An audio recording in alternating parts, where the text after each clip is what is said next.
180 currencies in the world. I think it's something like 130 of them are like free floating. They all have these little local monopolies. Most of them are not saleable outside of their jurisdiction. Only a handful are, like the dollar and a few others. Most of them degrade extremely quickly in terms of purchasing power, sometimes with these huge stepwise devaluations like hyperinflation or nearly so. And so if you're just born into a jurisdiction that for whatever reason has a bad money, it's very hard to save. So that's number one. And then number two, there's all sorts of financial censorship. As is more and more technology developed, it's easier for authoritarian governments to censor payments and to infringe on privacy and to control things. I actually tweeted out two things recently. One is that Nigeria is limiting how much cash you can withdraw from ATMs significantly in order to push digital payments. And two, there was a story about Iran potentially freezing bank accounts of women that don't wear a head covering, right? And so uh, these are examples, and obviously China's been a long-term example of linking a social credit score to payments, where if you're on the wrong side of the CC, basically fiat in a digital form. So, and I made some exceptions. I mean, I think stable coins are obviously serving a utility purpose in many parts of the world where they need dollars but have trouble accessing dollars. So I've been open to that. I think there's opportunities for tokenizing things, basically just better tech rails, better settlement rails, things like that. They don't necessarily need like a floating token, especially one that can be completely decoupled from the fundamental business underlying it.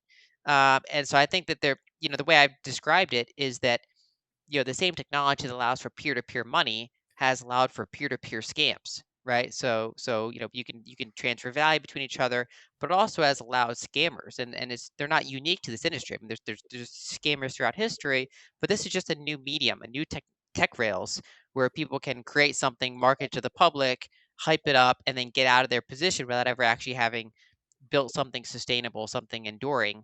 And that's just a recurring thing that happens cycle after cycle. And so I think it's natural to see a divergence in the space and for people to say, I'm focusing on utility. I want to solve real world problems around the world, especially problems outside of the developed world, but really the whole world. And there are tools like Bitcoin and stable coins and things like that that are useful. And then there's this whole offshore casino, just, short time preference behavior, and focus on what really matters, which is payments and savings and things like that for 8 billion people in the world. So it's essentially the same message, more or less. Yeah, absolutely. Yeah. Cory, let's kick it back to you. If we're looking for someone to blame for the just rapid growth of the crypto industry and the just explosion of scams that have been built on top of it, who do you think is like at the sort of the base of this? Like what organization or entity is most culpable for making these things happen? Okay, so the short version is just kind of the cliff notes from the last few years of following me on Twitter, which is obviously there's crypto VCs and generalist VCs like Andreessen Horowitz and Sequoia and Union Square Ventures that have been essentially turned into Ponzi marketers. Genesis is the big question. Basically see if anything unusual happens with GBTC, if it has to go through some sort of liquidation process or get sold or something like that, some sort of tail event. Outside of that, I think that the sharp things are probably done. But then again, I mean, before FTX blew up, and I mentioned this on Yahoo that after I saw a number of people mention Luna, I dug into it, and I then grew concerned about it myself before it blew up. And I specifically wrote about how it could impact Bitcoin because they could be selling their Bitcoin into an already weak market, and so that's obviously a terrible combination. That's what played out. Um, this like latest shoe to drop of FTX Alameda blowing up as spectacular as it did was already kind of worse than my base case expected. And so I wouldn't be surprised if there's something else out there. I mean, Three Arrows Capital was not on anyone's radar really, and that was an example. So, for example, Celsius was a well-known problem. There are a bunch of these that were well-known problems, whereas there's one that you just don't see coming, like Three Arrows Capital or something.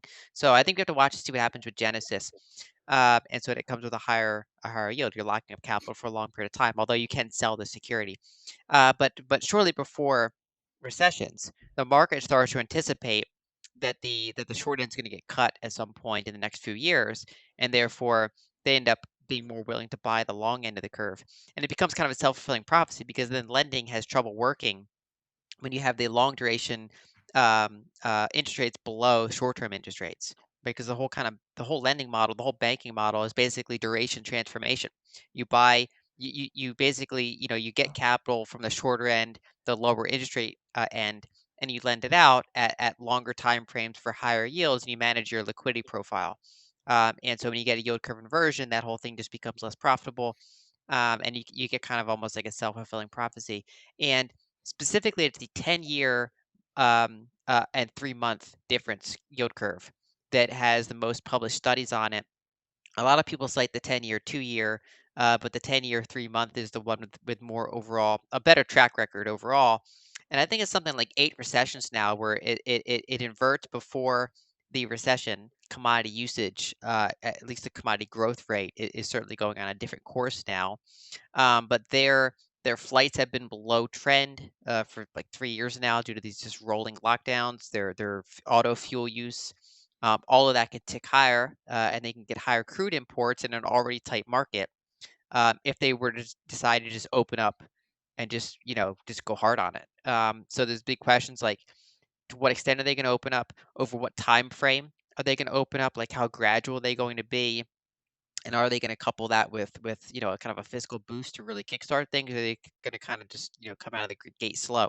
So those are the variables to watch. Basically, the oil price going down has occurred with the U.S. drawing down its strategic petroleum reserve and with China holding back some of its own demand, essentially.